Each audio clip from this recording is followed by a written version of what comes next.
در 25 شهریور سال 2500 شاهنشاهی 1120 تازی، هنگامی که محمد رضا شاه پهلوی سوگند پادشاهی ایران را در مجلس شورای ملی یاد کرد، محمد علی فروغی جهود از وی خواست که تاجگذاری را به زمانی دیرتر بیاندازد تا دشواری‌ها و کم و کاست‌ها و رنج و درد مردم کم شده و کشور از چالش‌های جنگی برون آمده و سامان یافته باشد. ولی در راستینگیش دل محمد علی فروغی به روزگار سخت مردم ایران نسوخته بود. با بودن ارتش‌های بیگانه در ایران، سروران و سالاران جهود او هوس کرده بودند که تاج شاهنشاهی ایران را بر سر یک جهود بگذارند یا ناکسی با ریشه‌های جهودی. شاه ایران نمی‌دانست جهودها چه راهنامه‌ای برای او فراهم کردند. شاه با نگاهی به سختی‌ها و رنج و درد مردم ایران اشغال شده از سوی بیگانگان، درنگ و دیرکرد در تاجگذاری را درست می‌پنداشت و می‌اندیشید که بایسته است مردم ایران سر و سامان بهتری داشته باشند و او تاجگذاری کند. چند سالی پس از آن محمد رضا شاه پهلوی بران شد که تاج بر سر بگذارد، ولی به او گفتند که نمیتواند به تنهایی تاج بر سر بگذارد مگر اینکه یکی از سوی جهودها همراه او تاج بر سر بگذارد، زیرا ایران به اشغال جهودها در آمده و از آن جهودهاست. توانمندی ساستاری که ایران هم در دست جهودهاست و او تنها پادشاهی نمادین است. این سخن دل محمد رضا شاه پهلوی را سخت به درد آورد، ولی نگاه او به مردم رنج دیده و ستم کشیده او را بران داشت تا شکیبا باشد و تا 26 سال پس از آغاز پادشاهی از تاجگذاری خودداری کند. ولی دیرکرد تاجگذاری در درون و برون از کشور پرسش ها و شایدی ها را برمی‌انگیخت. برای همین دار و دسته خیانتکاران جهودها در ایران کوشیدند شاه را با این سازگار کنند که آن یکی از جهودها میتواند همسر او باشد. افزون بر این، تاجگذاری شاه در ایران با چند خواسته دیگر جهودها نیز همراه بود.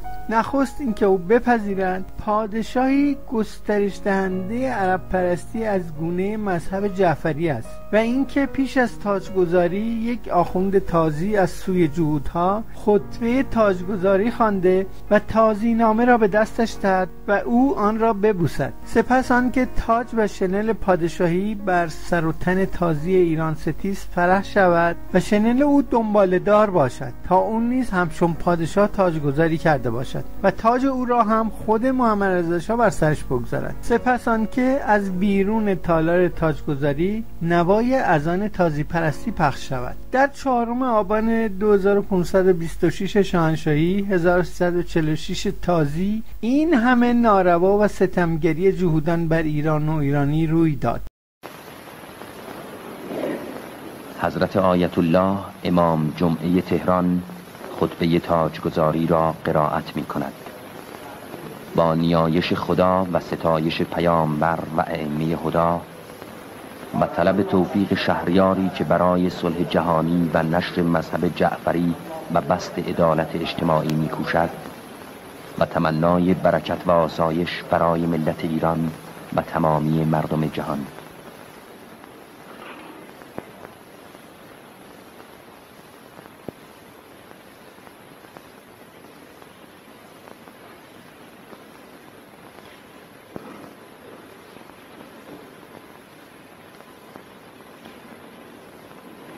دل شاه ایران شکسته، او نیم لبخندی هم بر لب ندارد و نیم نگاهی هم به سوی فرح نمی اندازد.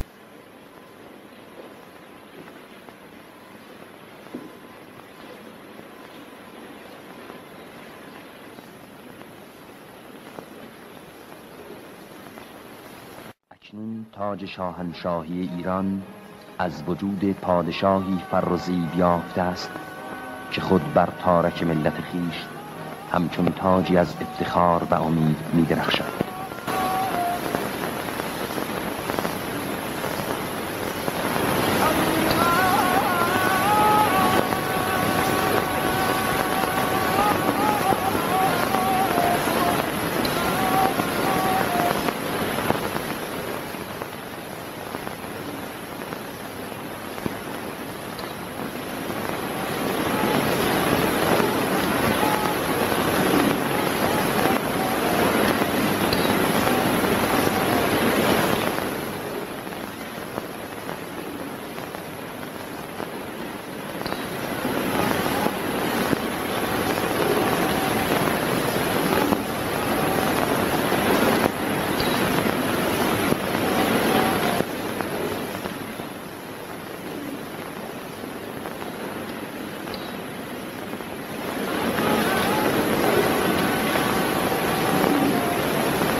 از مقام شاهنشاه ایران خدمتی را که در قدرت و توانایی من است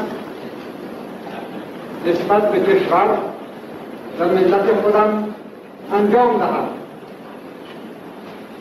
و درگاه اهلیتش مسئلت دارم مرا در آینده نیز مانند گذشته در ادامه این خدمت موفق بدارد و ارشاد فرماید. تنها هدف زندگی من ارتقای روزافزون کشور و ملت ایران است. وقتی سخن شاه به ارتقای روزافزون کشور و ملت ایران میرسد، فرح خیانتکار تازی صیونیست گستاخانه دست بر دهان گذاشته و سرفه کوتاهی میکند.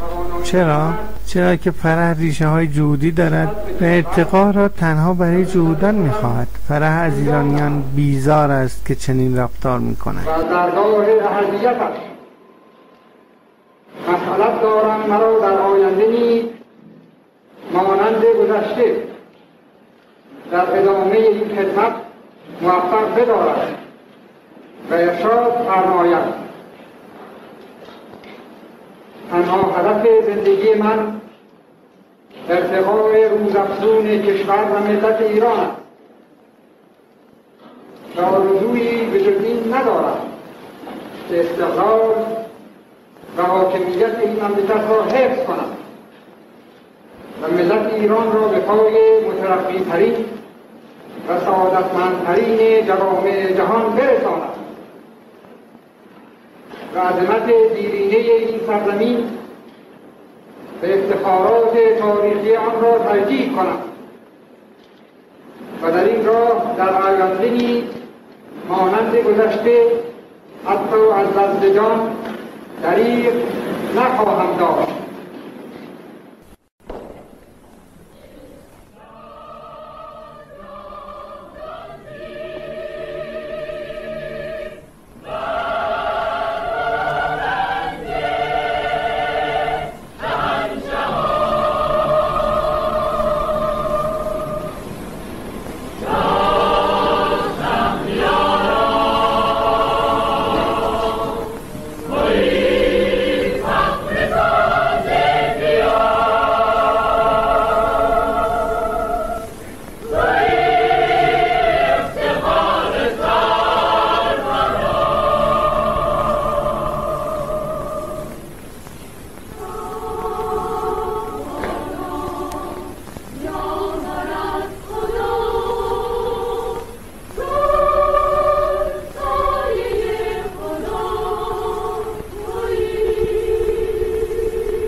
این گستاخی و دست درازی سیونیستای آزمند به قدرت و ثروت که کشور آمریکا را در چنگ خود گرفته بودند و اینک به تاج و تخت و فرمانروایی و شاهنشاهی ایران چشم داشتند، بسیاری از دولتمردان و بزرگان کشورهای دیگر را برآشفت و خشمشان را برانگیخت، به ویژه پادشاهان، ملکه ها، رئیس های جمهور، وزیران، وکیلان، بزرگان، همه بران بودند که پاسخی سفت و سخت به این جهودهای روانپریش و دست دراز بدهند. این رهبران و بزرگان جهان با خود می اندیشیدند که آیا جهودهای فرومایه و آزمند تشنه و قدرت و ثروت چه در سر دارند؟ آیا میخواهند جهانیان را بازیچه کژاندیشی های خود کنند و اینکه پس از شاه ایران به جایگاه آنها نیز دست درازی خواهند کرد؟ بر این پایه بود که رهبران و بزرگان جهان بران شدند تا به این خارداشت ناروا و ناشایست بر فرمانروایی ایران پاسخی کوبنده و سخت بدهند و برای شاهنشاهی ایران در کشور خود جشن برپا کنند. و این شد و شدنی تر این که برخی از این رهبران ارجمند خود سرپرستی جشن‌های شاهنشاهی ایران را در کشورشان را بر گردن گرفتند و بدین سان برپایی جشنی به بهانه 2500 سال شاهنشاهی در ایران یک بایسته و شایسته شد، آن هم در کانون شاهنشاهی سرزمین ایران پارسه یا همان تخت جمشید، تا به پتیارگی جهودها پاسخی در خورد داده شود. فرودگاه شیراز 2 روز پرهیجان را در استقبال از پادشاهان، رؤسای جمهور و فرستادگان ملت‌های جهان می‌گذراند. میهمانان ملت ایران به قصد تخت جمشید، اقامتگاه ویژه خود، شیراز شهر شعر و اندیشه نیک را پشت سر می‌گذارند.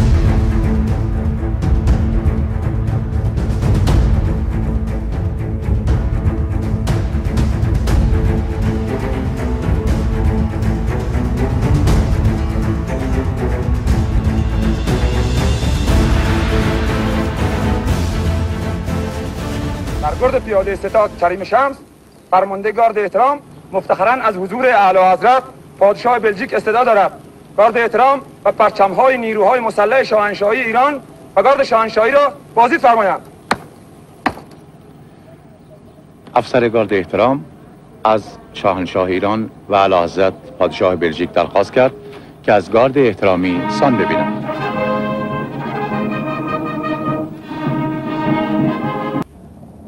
در همین لحظه اتومبیل حامل حضرت جودت سونای رئیس جمهوری ترکیه وارد تخت جمشید شد. حضرت جودت سونای رئیس جمهوری ترکیه از اتومبیل پیاده شدند و شاهنشاه آریامهر با ایشان دست دادند. ما اکنون جریان تشریف فرمایی حضرت ژنرال یحیی خان رئیس جمهوری پاکستان را گزارش می‌کنیم.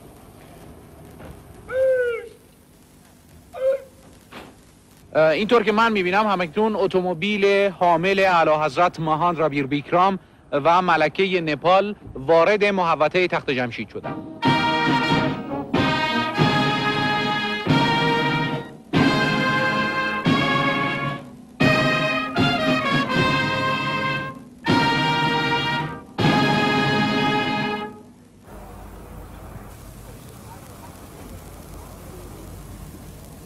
و در همین لحظه میهمان عالیقدر شاهنشاه آریامهر اعلی حضرت قابوس ابن سعید ابن تیمور به محوطه تخت جمشید تشریف فرما شدند.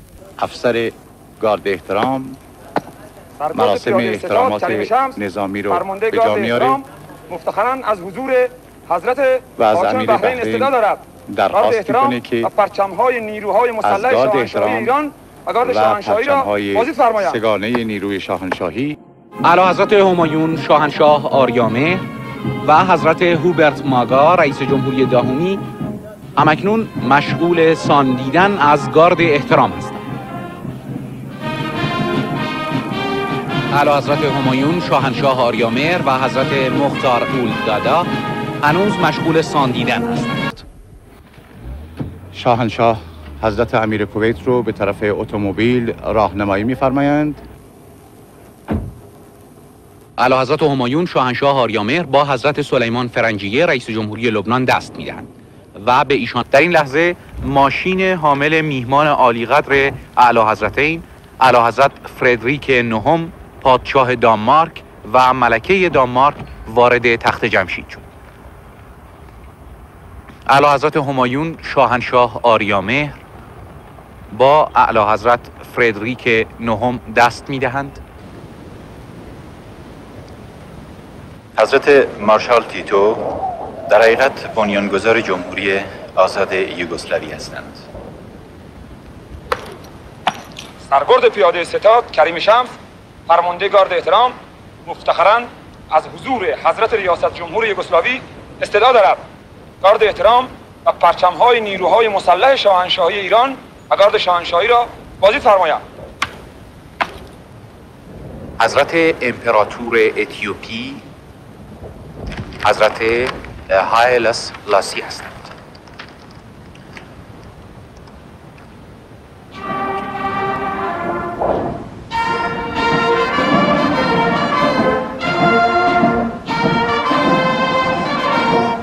همکنون اتومبیل حامل حضرت اولاف پنجم پادشاه نروژ و همراهانشون به محوطه تخت جمشید وارد شد. اعلیحضرت همایون شاهنشاه آریامهر از پادشاه نروژ استقبال می‌فرمایند.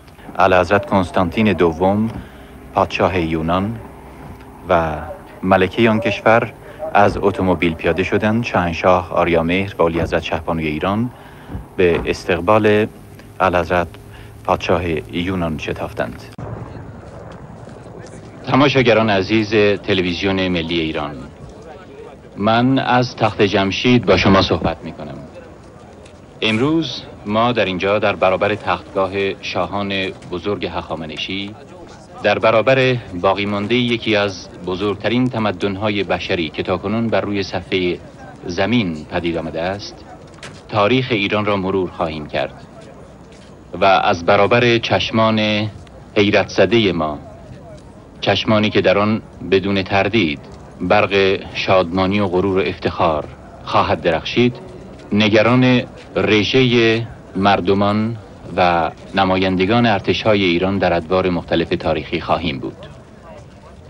در این لحظه که من با شما صحبت می کنم، محوطه جلوی پلکان‌های تخت جمشید برای برگزاری مراسم رژه آماده شده.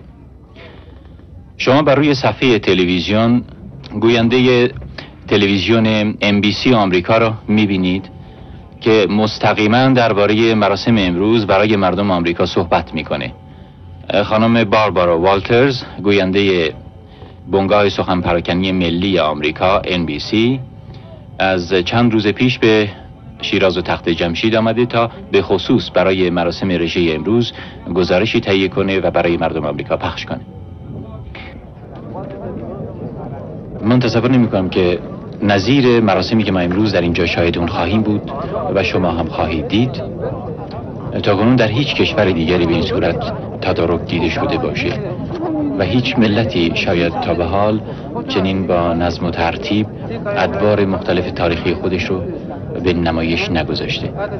بدون شک این برای میهمانان عالیقدر کشور ما مراسم بسیار جالبی خواهد بود و برای شما که بر صفحه تلویزیون این مراسم رو ملاحظه میکنید.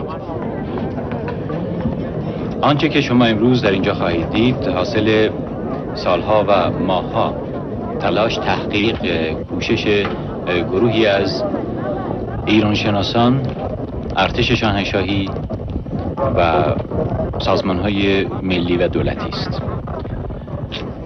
بسیاری از سنگ‌نوشته‌ها، کتاب‌ها و مدارک تاریخی زیر و رو شد و مطالعه شد تا اینکه طرح‌ها و نمونه‌هایی برای پوشاک و سلاح‌ها و ساز و برگ سپاهیان ادوار مختلف تاریخ ایران آماده و تهیه شد.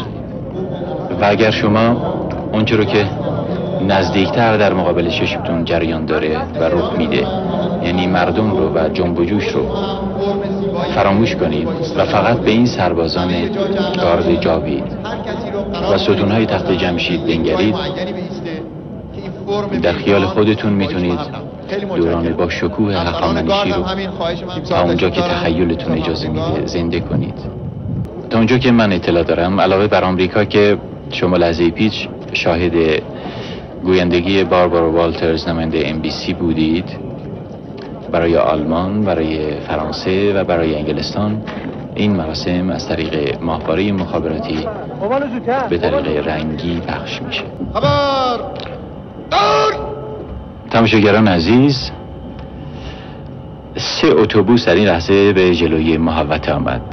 درهای اتوبوس ها باز شد و اجازه بدید ببینم شاید احتمالاً شاهنشاه آریامهر والیعظت شهبانی ایران به اتفاق میهمانان اعلیقدرشون در همین اتوبوس ها هستند. من میهمانان رو از پشت شیشه اتوبوس میتونم ببینم ولی تردید دارم که بله، شاهنشاه آریامهر قبل از همه از اتوبوس، اولین اتوبوس پیاده شدند و بلافاصله حضرت هایله سلاسی رئیس جمهوری اتیوپی رو و سایر میهمانان ارجمند خودشون رو هدایت میکنن به طرف جایگاه های مخصوص. تماشاگران عزیز، 2 پیک حامل پیام ملت ایران برای شاهنشاه آریامهر در این لحظه به وسط میدان آمدند. یک پیک که شنل قرمزی بر دوش داره و شبیه چاپارهای دوره هخامنشی هست، یعنی لباس چاپارهای دوران هخامنشی رو به تن داره، پیام رو به پیشگاه شاهنشاه آریامهر تقدیم میکنه. در این روز بزرگ تاریخ ایران از تخت جمشید، زادگاه شاهنشاهی کهنسال ایرانی، در حضور سران عالی قدر کشورهای جهان که برای شرکت در بزرگداشت ملی ایران در اینجا گرد آمده اند، در حضور سایر میهمانان والامقام استه دانش و فرهنگ جهان و مذاهب مختلف دنیا، در حضور فرستادگان شایسته مراکز خبری و مطبوعاتی عالم و در برابر مردم بیشماری که در این لحظه در سراسر ایران و در نقاط مختلف گیتی شاهد مراسم 2500مین سال بنیانگذاری شاهنشاهی ایران هستند، به نام شاهنشاه ایران، به تاریخ پر افتخار ایران و به ملت بزرگ و جاودانی ایران درود می‌فرستم.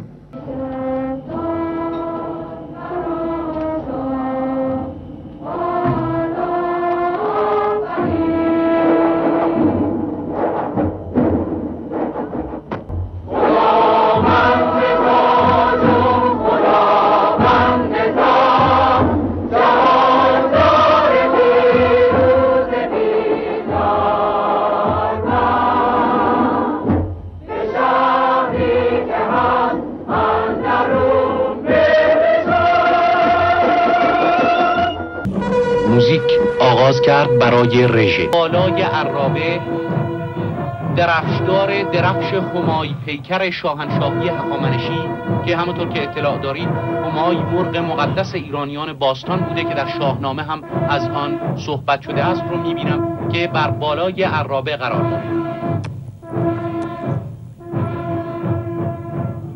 پشت سر عرابه ها افسران پارسی دوره هخامنشیان حرکت می‌کنند. همکنون از مقابل جایگاه در حرکت هستند. لباس‌های بسیار زیبایی به تن دارند و سپرداران پارسی در پشت سر سپرها سپرهای نیز. این سربازان رو در عصر جاویدان می‌نامیدند، چون اگر کسی با مرگ یا بیماری از عرصه کارزار خارج می‌شد، یک سرباز زبده دیگه جای او رو می‌گرفت و به این ترتیب هرگز شماره اونها کاهش نمی‌یافت.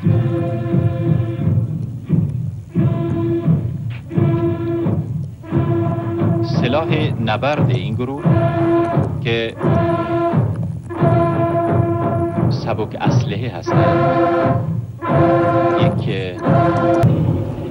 به قدری مراسم امروز با شکوه هست و زیبا و ما در پای ستونهای با عظمت تخت جمشید دوران گذشته ایران رو به یاد میاریم.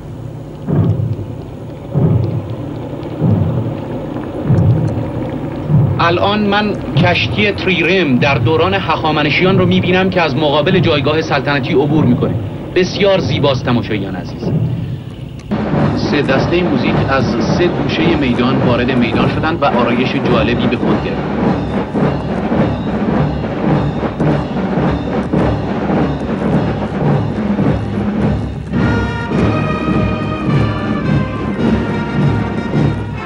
هر 3 دسته همکنون در حال درجا زدن است.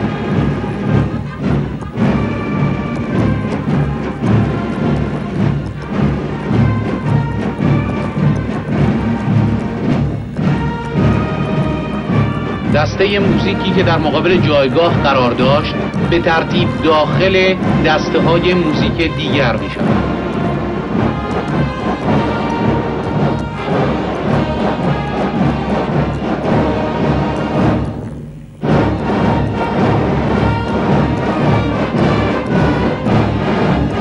به این ترتیب رژه دوران پرشکوه پهلوی آغاز می گردد. بعد کلاهخونهای فرا از مقابل جایگاه سلطنتی عبور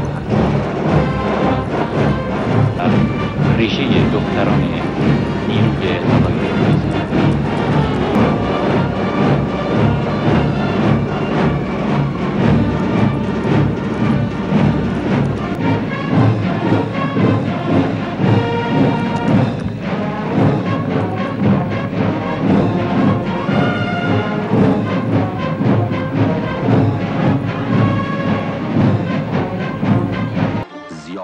شام خصوصی آخرین شب در تخت جمشید. یک پذیرایی ایرانی در محیطی سرشار از دوستی، تفاهم، پیوند.